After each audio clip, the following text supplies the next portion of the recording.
A través de la Biblia, un análisis de la Biblia libro por libro que le ayudará a crecer espiritualmente. Estos estudios fueron diseñados por el Dr. J. Vernon McGee. Acompáñenos en este fascinante recorrido a través de la Biblia. La palabra de Dios. En 1 Tesalonicenses capítulo 2, versículos del 1 al 4, leemos lo siguiente. Porque vosotros mismos sabéis, hermanos, que nuestra visita a vosotros no resultó vana, pues habiendo antes padecido y sido ultrajados en Filipos, como sabéis, tuvimos denuedo en nuestro Dios para anunciaros el Evangelio de Dios en medio de gran oposición. Porque nuestra exhortación no procedió de error ni de impureza, ni fue por engaño, sino que según fuimos aprobados por Dios para que se nos confiase el Evangelio, así hablamos, no como para agradar a los hombres, sino a Dios que prueba nuestros corazones. Bienvenidos a Través de la Biblia, el programa donde conocemos a Dios en su palabra. Soy su anfitrión, Heiel Ortiz. Sería algo maravilloso poder decir que todos los que pronuncian el nombre de Jesús lo hacen por razones honorables. Muy tristemente, todos sabemos que eso no es verdad. Algunas personas ven el Evangelio como una manera de hacerse famosos, hacerse ricos o como un medio para influenciar y controlar a la gente. En el estudio de hoy, nuestro maestro Samuel Montoya nos guía a través de los primeros 7 versículos de 1 de Tesalonicenses capítulo 2, donde vemos lo que motivó a Pablo a compartir el Evangelio y lo que es una buena motivación para cada verdadero testigo de Jesucristo. Recordemos que Pablo no quería dinero o ser famoso. Los motivos de Pablo eran auténticos y sinceros. Iniciamos este tiempo en oración. Padre eterno, gracias porque podemos estudiar tu palabra en el día de hoy.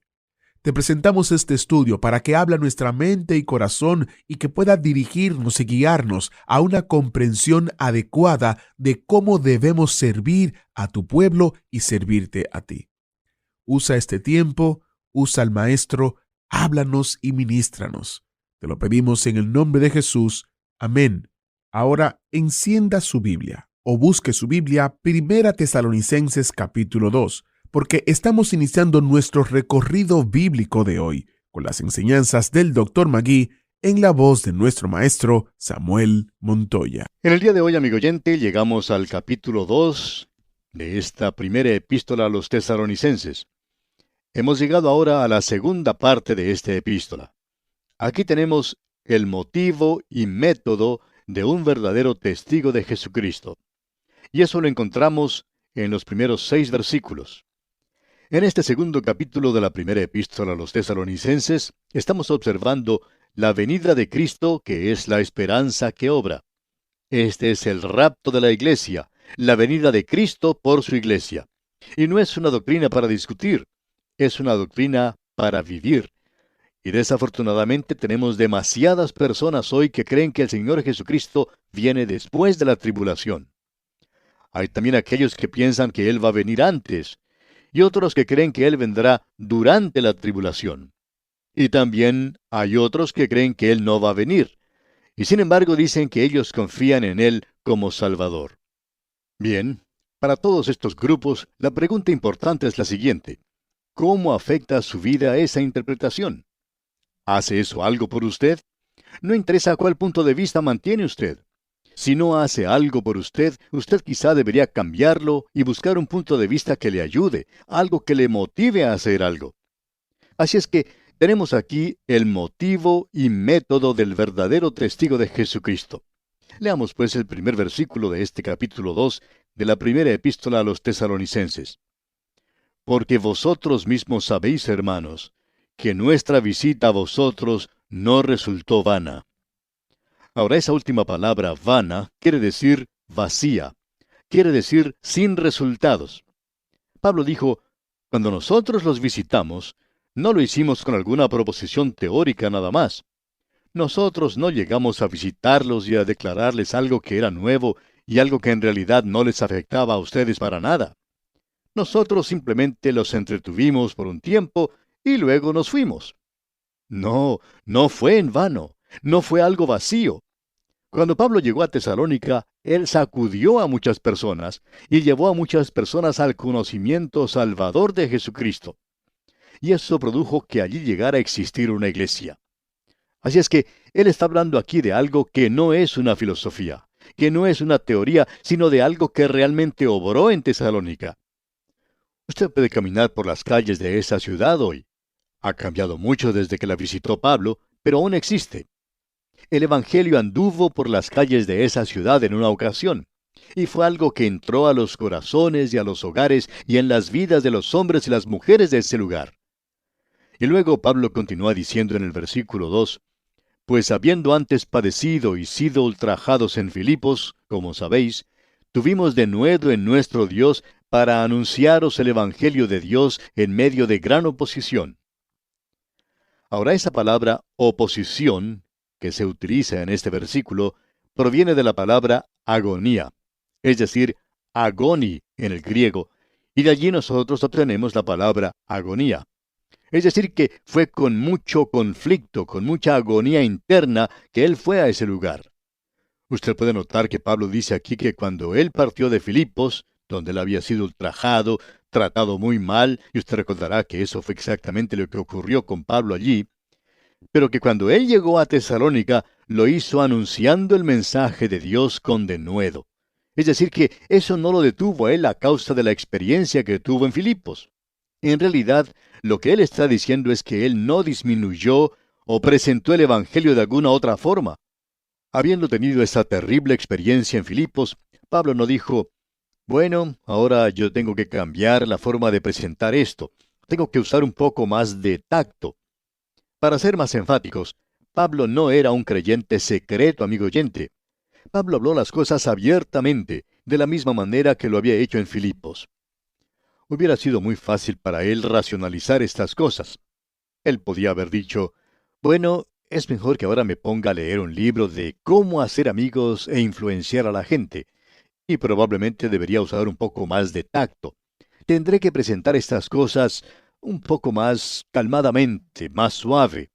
Sería mucho mejor para mí si hiciera eso. Pues bien, amigo oyente, eso no ocurría con Pablo. Él declaró el Evangelio y las experiencias que él padeció no le afectaron. Ahora él les va a contar cómo llegó él entre ellos y cómo les presentó la palabra. Esto es algo tremendo para nosotros. Es en realidad algo realmente sorprendente. Amigo oyente, si alguien le preguntara a usted cuál fue el mejor sermón del apóstol Pablo, ¿qué sermón elegiría usted? Bueno, estamos seguros que entre la audiencia nuestra hoy habría opiniones diferentes, y la gran mayoría estaría correcta. Por ejemplo, ese gran sermón que él predicó allá en Damasco, después de haber sido convertido, ese fue un mensaje muy bueno. Luego ese otro en la isla de Chipre, ante Sergio Paulo, cuando él comenzó su obra misionera. Luego en la sinagoga en Antioquía de Pisidia, en su primer viaje misionero. Hablando honradamente, consideramos ese uno de sus mejores sermones. Y luego su mensaje en Atenas, ese sermón que él predicó allá en la colina de Marte, en medio del Areópago. Y luego el que pronunció en Corinto, donde hizo una gran defensa de ese mensaje. Y luego en Éfeso, en la escuela de Tirano. Todos estos son grandes mensajes. Probablemente alguien puede elegir el mensaje que él predicó en Jerusalén, por ejemplo, cuando fue arrestado, o cuando fue llevado ante Félix y Festo y el rey Agripa. Ese que pronunció ante el rey Agripa fue realmente maravilloso. O quizá el mensaje de despedida que pronunció en las playas de Éfeso. Lo cierto es que en cada uno de sus mensajes, él siempre presentaba a Cristo, su muerte y su resurrección. Y hablando honradamente, amigo oyente, si yo tuviera que elegir su mejor mensaje, no elegiría ninguno de estos. Yo tomaría su vida en Tesalónica, no en forma escrita, sino en su caminar, no en exposición, sino en la experiencia, no en su profesión, sino en su práctica. Él tomó su texto del libro de Santiago, que la fe sin obras es muerta. Él mostró lo que quería decir en su andar por las calles de Tesalónica. No lo hizo con su lengua, sino con el testimonio de su vida. Cada creyente es un predicador. Usted es un predicador, amigo oyente. Quizá a usted no le guste esto, pero lo es. Usted recuerda la historia que contamos hace algún tiempo acerca de un hombre que era un borracho. Él era un alcohólico consumado. Y en cierta ocasión un pastor tuvo la oportunidad de conversar con él en su estudio y le dijo todas las cosas que él pensaba de ese borracho. La madre de ese hombre le había pedido al pastor que hablara con su hijo. Y luego, durante la conversación, el pastor le dijo, ¿sabe usted una cosa? Usted y cada persona es un predicador. Usted está predicando con su vida. Y este hombre se puso de pie y quería pelear con el pastor. Se enojó tanto y dijo, a mí no me llame usted un predicador. A él se le podía insultar en cualquier otra forma, menos llamarle predicador. Bueno, quizá a usted no le guste que le llamemos predicador. Sin embargo, amigo oyente, usted lo es. Y como el hombre de esta historia, cada persona predica por medio de su vida. Usted está diciendo algo, usted está comunicando un mensaje por medio de la forma de vivir suya. Usted no puede hacer nada en cuanto a eso. Quizá el que está observando su vida sea un niño en su propio hogar. Y esa es una de las razones por la cual vemos a tantos jóvenes en las calles y caminos hoy. Ellos miraron lo que sus padres estaban haciendo en el hogar y no les gustó lo que vieron y salieron a los caminos. Amigo oyente, permítame decirle, el sermón más grande que usted pueda predicar y llegará a predicar en su vida es por la forma de vivir suya. Pablo nos va a contar ahora en cuanto al sermón que él predicó en Tesalónica. Escucha lo que él dice aquí en el versículo 3 de esta primera epístola a los Tesalonicenses capítulo 2. Porque nuestra exhortación no procedió de error ni de impureza, ni fue por engaño. El apóstol Pablo va a presentar aquí la relación que existía entre él y los de Tesalónica. En primer lugar, él va a decir que él era como una madre para ellos y que él los consolaba. Vamos a ver eso en el versículo 7. Luego, más adelante, veremos que él era como un padre para los de Tesalónica. Él los exhortaba como un padre en el versículo 11. Y luego veremos que él era como un hermano en el versículo 14, donde él les presenta un reto, un desafío. Pues bien, veamos entonces lo que nos dice aquí. En esta sección que estamos observando, él es como una madre para ellos. Aquí tenemos esta relación en la que él trata de consolarlos. En la primera parte del versículo 3 leemos, porque nuestra exhortación no procedió de error ni de impureza. El contenido de la exhortación no estaba adulterado. Pablo no le agregó nada al Evangelio. Él nunca lo hizo por nadie. Él nunca lo cambió para complacer a grupos diferentes. Una de las cosas que nos molesta a veces es que algunos predicadores presentan un buen mensaje del Evangelio en un lugar y luego van a otro donde también deberían presentar un mensaje claro del Evangelio. Sin embargo, no ocurre eso. Amigo oyente, eso no pasaba con el apóstol Pablo. Él dice, porque nuestra exhortación no procedió de error ni de impureza. Aquí se utiliza esa palabra impureza, y esto indica sensualidad. Lo que él está diciendo aquí es que eso no era motivado por la avaricia. Sus motivos eran apropiados, correctos. Él no fue a Tesalónica por la ofrenda que recibiría, o porque allí se haría famoso, o que él se beneficiaría por el ministerio de alguna forma. Él no fue a ese lugar por esas razones. Sus motivos eran limpios, puros. No había impureza en ese sentido. Y luego dice, ni fue por engaño. Es decir, que Pablo no rebajaba las normas establecidas para acomodar los prejuicios y pasiones de la vieja naturaleza. Él no buscaba complacer la vieja naturaleza de la gente. Esto es algo de lo que muchos de nosotros podemos beneficiarnos. En cierta ocasión, un gran predicador, al cual la gente admiraba mucho, hizo algo que no convenía. Antes le admiraban, pero ahora ya no lo pueden hacer porque él regresó a una iglesia en la cual había sido pastor. Él sabía de cierta crítica contra el pastor que estaba en ese lugar, y él usó eso para poder entrar nuevamente a esa iglesia. Y amigo oyente, ese hombre ya no merecía la admiración de los demás por lo que él hizo, y ya no le podían respetar como lo habían hecho en el pasado. Y Pablo está diciendo aquí, yo no traje el Evangelio entre ustedes por engaño. Tenemos aquí también algo a lo cual debemos prestar atención nosotros que nos ocupamos en preparar programas radiales. Necesitamos tener mucho cuidado con lo que decimos hoy. Nos hacemos esta pregunta a nosotros mismos. ¿Estamos diciendo esto para poder hacer amigos e influenciar a la gente? ¿O estamos tratando realmente de predicar la palabra de Dios? Amigo oyente, hemos cometido muchas equivocaciones. Hemos fallado tantas veces para el Señor que es sorprendente que Él no nos haya dejado de lado. Pero nosotros acostumbramos a decir las cosas tal cual son. Por esta causa, a veces uno no llega a hacer muchos amigos, no puede ser muy popular, y uno espera tener muchos problemas. Sin embargo, el Señor es muy bueno con nosotros, y estamos tratando de hacer lo mejor que podemos en presentar la palabra del Señor. Si lo pudiéramos hacer mejor, lo haríamos. Pero estamos haciendo lo mejor que es posible de nuestra parte por medio de la gracia del Señor. Este pasaje, pues, que tenemos ante nosotros es realmente hermoso. Pablo podía decirles sinceramente a los creyentes de Tesalónica: cuando yo llegué a ustedes, quiero que sepan que no lo hice con ninguna otra clase de motivos. Yo no he venido aquí buscando una ofrenda de parte de ustedes. Yo no vine aquí para esquilarlos. He venido aquí para presentar el Evangelio y para edificarlos a ustedes en la fe. Ese era mi motivo. Y amigo oyente, cuando uno tiene esa clase de motivos, usted está navegando por un mar maravilloso. Quizá a veces se encuentre con una tormenta, pero el Señor le ayudará a soportarla. Y luego dice en el versículo 4 de este capítulo 2 de su primera epístola a los tesalonicenses: sino que según fuimos aprobados por Dios para que se nos confiase el Evangelio, así hablamos, no como para agradar a los hombres, sino a Dios, que prueba nuestros corazones. Pablo está diciendo aquí, según fuimos aprobados por Dios.